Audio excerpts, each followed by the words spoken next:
नमस्कार। आकाशवाणी जयपुर अजमेर से प्रस्तुत हैं प्रादेशिक समाचार।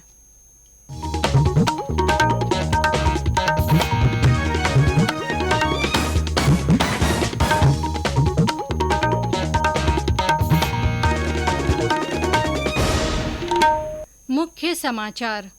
केंद्रीय मंत्री राजीव चंद्रशेखर ने कहा, पिछले 9 वर्षों में डिजिटल लेन देन के क्षेत्र में भारत दुनिया का सबसे बड़ा देश बना। मुख्यमंत्री अशोक गहलोत ने प्रदेश को देश का अग्रणी राज्य बनाने के संकल्प को पूरा करने में सबसे सहयोग करने की अपील की। इंदिरा गांधी नहर से आज हनुमानगढ़ और जैसलमेर के किसानों को सिंचाई के लिए पानी मिलना शुरू। और प्रदेश के कई जिलों में आज दिन भर तेज गर्मी का असर, भरतपुर में तेज अंधड़ के साथ बारिश।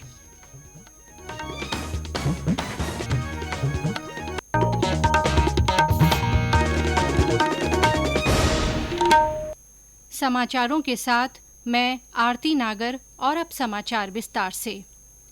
इलेक्ट्रॉनिक्स और सूचना प्रौद्योगिकी राज्य मंत्री राजीव चंद्रशेखर ने कहा है कि पिछले 9 वर्षों में भारत ने डिजिटल और प्रौद्योगिकी के क्षेत्र में बड़ा कदम उठाया है। उन्होंने कहा कि इन वर्षों में डिजिटल लेन देन के क्षेत्र में भारत दुनिया का सबसे बड़ा देश बन गया है। नई दिल्ली में आज एक संवाददाता सम्मेलन को संबोधित करते हुए श्री चंद्रशेखर ने कहा कि भारत के दूरवर्ती भागों में भी अब प्रौद्योगिकी के जरिए सशक्तिकरण आ रहा है। हम इनोवेशन के साथ साथ डिजिटलाइजिंग ऑफ गवर्नमेंट और दुनिया के देशों के लिए एक तरह से trusted source of digital public infrastructure भी बने हैं। लॉस्ट डेकेड में जहां पर हमने बीएसएनएल जैसे हमारे क्राउन ज्वेल्स को उनका वैल्यू डिस्ट्रॉय कर दिया था, 6 बिलियन 7 बिलियन डॉलर का जो कंपनी था 2004 में, उसको टोटली लॉस मेकिंग उन्होंने बना दिया है। और हम एक तरह से इंपोर्टिंग नेशन थे 2014 में। हर पुर्जा, हर component was imported. Today we are leading the charge into 5G and 6G। भारतीय जनता पार्टी अध्यक्ष जेपी नड्डा ने कहा है कि देश में पिछले 9 वर्ष के दौरान तेजी से बदलाव हुआ है और वोट बैंक की राजनीति की जगह रिपोर्ट कार्ड राजनीति ने ले ली है। राष्ट्रीय राजधानी में भाजपा दिल्ली इकाई के नए कार्यालय की आधारशिला रखते हुए श्री नड्डा ने कहा कि प्रधानमंत्री नरेंद्र मोदी ने न केवल सरकार की कार्यप्रणाली में बदलाव किया है, बल्कि देश में राजनीतिक संस्कृति भी बदल दी है। उन्होंने कहा कि श्री मोदी ने ऐसी राजनीतिक संस्कृति को स्थान दिया है जिसमें एक साधारण पृष्ठभूमि का व्यक्ति भी प्रधानमंत्री बन सकता है। मुख्यमंत्री अशोक गहलोत ने कहा है कि प्रदेश को विकास के हर क्षेत्र में देश का अग्रणी राज्य बनाने के संकल्प के साथ सरकार काम कर रही है। उन्होंने कहा कि इस संकल्प को पूरा करने के लिए सभी के सहयोग की जरूरत है।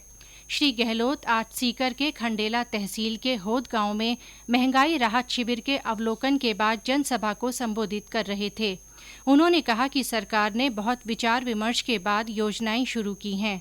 पुरानी पेंशन योजना, चिरंजीवी स्वास्थ्य बीमा योजना और सामाजिक सुरक्षा पेंशन योजना का जिक्र करते हुए उन्होंने कहा कि ये चुनावी नहीं बल्कि स्थायी योजनाएं हैं। इन योजनाओं से सभी वर्गों के लोगों को लाभ मिल रहा है। श्री गहलोत ने कहा कि शेखावाटी अंचल की देश भर में एक अलग पहचान है। इस क्षेत्र के उद्योगपतियों का देश की अर्थव्यवस्था में विशेष योगदान है। साथ ही यहाँ के घर घर से नौजवान सेना में शामिल होकर देश की रक्षा कर रहे हैं। इसके बाद श्री गहलोत ने झुंझुनू के खेतड़ी में भी महंगाई राहत शिविर का अवलोकन किया और जनसभा को संबोधित किया।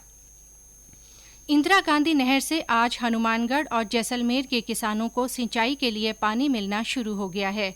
सिंचित क्षेत्र विकास आयुक्त की मंजूरी के बाद आज सुबह से सिंचाई के लिए पानी दिया जा रहा है, जो 4 जुलाई शाम 6 बजे तक दिया जाएगा। इस दौरान किसान अपने खेतों में खरीफ फसलों की बिजाई कर सकेंगे। विभाग के मुख्य अभियंता ने किसानों से अपील की है कि वो कम सिंचाई पानी उपयोग वाली फसलों की बिजाई करें, जिससे अधिकतम क्षेत्र में बिजाई हो सके। उदयपुर में पिछले साल हुए कन्हैयालाल हत्याकांड के आरोपियों को पकड़ने वाले 2 युवाओं ने अब अपनी सुरक्षा को लेकर चिंता जताई है। इन युवाओं ने आज प्रदेश भाजपा कार्यालय में प्रतिपक्ष के नेता राजेंद्र राठौड़ और राजसमंद की सांसद दिया कुमारी के साथ प्रेस वार्ता में भाग लिया। प्रेस वार्ता में राजसमंद जिले के ताल गांव के शक्ति सिंह और प्रहलाद सिंह ने कहा कि उस घटना के बाद उनकी नौकरी चली गई। उन्होंने कहा कि उस समय राज्य सरकार ने उन्हें सुरक्षा और नौकरी देने का वादा किया था, लेकिन उस पर कार्रवाई नहीं की गई। इस मौके पर श्री राठौड़ ने कहा कि सरकार को इन युवाओं की व्यथा सुननी चाहिए। इनको उस समय जिला कलेक्टर ने प्रशस्ति पत्र दिया, 15 अगस्त को सम्मानित किया। घटना के 4 दिन बाद में ये मुख्यमंत्री जी ने इनको तलब किया, उनसे मिले और इनको कहा कि आपको सुरक्षा भी देंगे, नौकरी भी देंगे और आपको लाइसेंस का हथियार मिले इसकी व्यवस्था भी करेंगे। वो बात जब लंबा समय बीत गया, इन्होंने प्रभारी मंत्री वहाँ के उदयलाल अंजाना से संपर्क किया। उदयलाल जी ने कहा कि जब कभी आपके साथ कोई घटना हो जाएगी उसके बाद आपकी सुरक्षा की बात करेंगे। इसमें सबसे बड़ी बात यह है कि आतंकवादी जो वहाँ आसीन के रहने वाले थे, जब गिरफ्तार हुए उसके बाद उनके घरों की सुरक्षा के लिए सुरक्षाकर्मी तैनात कर दिए गए, परंतु इन पर किसी प्रकार की इनकी सुरक्षा की व्यवस्था नहीं की गई। प्रतिपक्ष के नेता ने महंगाई राहत कैंपों में नहीं जाने वाले लोगों का सरकारी मशीनरी के साथ डाटा शेयर करने को गंभीर बताया और कहा कि सरकार को ये अधिकार नहीं है। उन्होंने महिलाओं को दिए जाने वाले मोबाइल फोन की खरीद तथा अन्नपूर्णा फूड पैकेट योजना में भ्रष्टाचार के आरोप लगाए। प्रतिपक्ष के नेता ने प्रदेश की आर्थिक स्थिति को लेकर भी चिंता प्रकट की और कहा कि राज्य में आर्थिक आपातकाल जैसे हालात हो गए हैं।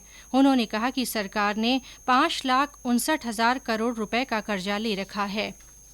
राज्यसभा सांसद डॉ. किरोड़ी लाल मीणा ने मुख्यमंत्री अशोक गहलोत और उनके परिजनों पर गंभीर आरोप लगाते हुए आज प्रवर्तन निदेशालय ईडी में शिकायत दर्ज कराई है। जयपुर स्थित प्रवर्तन निदेशालय के कार्यालय में शिकायत देने के बाद मीडिया से बातचीत में श्री मीणा ने कहा कि मुख्यमंत्री के पुत्र वैभव गहलोत ने प्रदेश में बनी होटलों में करोड़ों रुपए का कथित बेनामी निवेश किया है। उन्होंने कहा कि निवेश के लिए काले धन को पहले हवाला के जरिए विदेशों में भेजा गया, फिर शैल कंपनियों के माध्यम से होटलों में लगाया गया। ये समाचार आकाशवाणी जयपुर अजमेर से प्रसारित किए जा रहे हैं। लेफ्टिनेंट जनरल मोहित मल्होत्रा ने आज जोधपुर में कोणार्क कोर के 27वें जनरल ऑफिसर कमांडिंग के रूप में पदभार ग्रहण किया। लेफ्टिनेंट जनरल मोहित मल्होत्रा राष्ट्रीय रक्षा अकादमी और भारतीय सैन्य अकादमी के पूर्व छात्र हैं और 34 साल के अपने सेवा काल के दौरान उन्होंने कई महत्वपूर्ण पदों पर अपनी सेवाएं दी हैं। इससे पहले वे नई दिल्ली में रक्षा मंत्रालय के एकीकृत मुख्यालय में सामरिक संचार के अतिरिक्त महानिदेशक थे। केंद्रीय सूचना और प्रसारण मंत्रालय के पत्र सूचना कार्यालय जयपुर की ओर से आज सवाई माधोपुर जिला मुख्यालय पर मीडिया कार्यशाला वार्तालाप का आयोजन किया गया। कार्यशाला का उद्घाटन दौसा सांसद जसकौर मीणा ने किया। कार्यशाला में पत्र सूचना कार्यालय की अपर महानिदेशक ऋतु शुक्ला ने केंद्र सरकार के 9 वर्ष की उपलब्धियों के बारे में जानकारी दी। उन्होंने कहा कि केंद्र और राज्य सरकार की विभिन्न जन कल्याणकारी योजनाओं के प्रचार प्रसार में समन्वय और सहयोग बढ़ाने के उद्देश्य से इस कार्यशाला का आयोजन किया जा रहा है। जोधपुर रेल मंडल ने मई महीने में बिना टिकट यात्रा करने वाले 23,000 यात्रियों से 1 करोड़ 17 लाख रुपए का जुर्माना वसूल किया है। उत्तर पश्चिम रेलवे के जोधपुर मंडल में सघन टिकट जांच अभियान चल रहा है, जिसमें बिना टिकट यात्रा करने, प्लेटफॉर्म पर गंदगी फैलाने और धूम्रपान करने वाले यात्रियों से जुर्माना वसूल किया जा रहा है। राजस्थान लोक सेवा आयोग की ओर से सहायक नगर नियोजक प्रतियोगी परीक्षा 2022 का आयोजन 16 जून को अजमेर जिला मुख्यालय पर किया जाएगा। परीक्षा सुबह 10 बजे से 12:30 बजे तक होगी। आयोग के संयुक्त सचिव आशुतोष गुप्ता ने बताया कि प्रवेश पत्र परीक्षा से 3 दिन पहले आयोग की वेबसाइट और एसएसओ पोर्टल पर अपलोड किए जाएंगे। केंद्रीय स्वास्थ्य मंत्रालय की ओर से राज्य के 5 चिकित्सा संस्थानों को क्वालिटी एश्योरेंस सर्टिफिकेट प्रदान करने के लिए चुना गया है। राज्य में इन 5 संस्थानों के चयन के बाद क्वालिटी एश्योरेंस सर्टिफिकेट प्राप्त करने वाले राजकीय चिकित्सा संस्थानों की संख्या 106 हो जाएगी। राष्ट्रीय स्वास्थ्य मिशन के मिशन निदेशक डॉ जितेंद्र कुमार सोनी ने बताया कि राष्ट्रीय गुणवत्ता सुधार कार्यक्रम के तहत भीलवाड़ा जिले के सुवाना सामुदायिक स्वास्थ्य केंद्र, ढिकोला प्राथमिक स्वास्थ्य केंद्र तथा रूपाहेली खुर्द प्राथमिक स्वास्थ्य केंद्र, बीकानेर जिले के गुसाईसर प्राथमिक स्वास्थ्य केंद्र और नागौर जिले के जसवंतगढ़ प्राथमिक स्वास्थ्य केंद्र को नेशनल क्वालिटी एश्योरेंस सर्टिफिकेट के लिए चुना गया है। उन्होंने बताया कि केंद्रीय स्वास्थ्य मंत्रालय की ओर से निर्धारित मापदंडों के अनुसार विभिन्न पैरामीटरों की जांच कर श्रेष्ठ अंक प्राप्त करने वाले संस्थानों को ये प्रमाण पत्र और निर्धारित इंसेंटिव राशि दी जाती है। अंतर्राष्ट्रीय योग दिवस के सिलसिले में हर आंगन योग पहल के तहत सीमा सुरक्षा बल की 76वीं वाहिनी की ओर से आज बाड़मेर जिले में गडरा रोड रेलवे स्टेशन पर योग सत्र का आयोजन किया गया। इस दौरान बीएसएफ, रेलवे और पुलिस के अधिकारियों और जवानों के साथ आम जन ने भी योगाभ्यास किया। केंद्रीय संचार ब्यूरो की ओर से आज डूंगरपुर के राजकीय प्राथमिक विद्यालय नवाघरा में अंतर्राष्ट्रीय योग दिवस के महत्व पर विशेष जन चेतना कार्यक्रम आयोजित किया गया। इस अवसर पर योग के महत्व पर प्रश्नोत्तरी प्रतियोगिताओं का आयोजन भी किया गया। प्रदेश में कई जिलों में आज भी तेज गर्मी का असर रहा। वहीं कुछ जिलों में वर्षा के कारण लोगों को गर्मी से राहत मिली। भरतपुर में दोपहर में तेज हवा के साथ वर्षा हुई, जिससे मौसम सुहावना हो गया। हमारे संवाददाता ने बताया कि तेज हवा के कारण कई पोल और पेड़ गिर गए।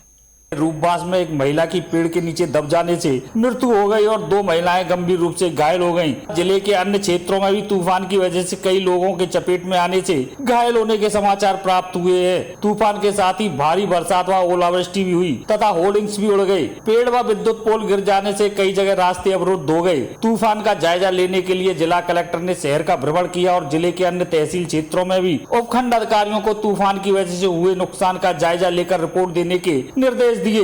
शिव कुमार वशिष्ठ, आकाशवाणी समाचार, भरतपुर। इसके अलावा कुछ अन्य जिलों में भी हल्की वर्षा के समाचार हैं। जयपुर, हनुमानगढ़ तथा भीलवाड़ा समेत कई अन्य जिलों में लोग तेज गर्मी से परेशान रहे। मौसम विभाग ने आज अलवर, भरतपुर, धौलपुर, झुंझुनू और चूरू जिलों में तेज अंधड़ के साथ बारिश होने की चेतावनी जारी की है। विभाग ने कहा है कि 1-2 दिन आंधी बारिश की गतिविधियां जारी रहेंगी। और अंत में मुख्य समाचार एक बार फिर। केंद्रीय मंत्री राजीव चंद्रशेखर ने कहा है कि पिछले 9 वर्षों में डिजिटल लेन देन के क्षेत्र में भारत दुनिया का सबसे बड़ा देश बना। मुख्यमंत्री अशोक गहलोत ने प्रदेश को देश का अग्रणी राज्य बनाने के संकल्प को पूरा करने में सबसे सहयोग करने की अपील की है। इंदिरा गांधी नहर से आज हनुमानगढ़ और जैसलमेर के किसानों को सिंचाई के लिए पानी मिलना शुरू हो गया है। और प्रदेश के कई जिलों में आज दिन भर तेज गर्मी का असर बना रहा। भरतपुर में तेज अंधड़ के साथ बारिश हुई। इसके साथ ही प्रादेशिक समाचार बुलेटिन समाप्त हुआ। नमस्कार।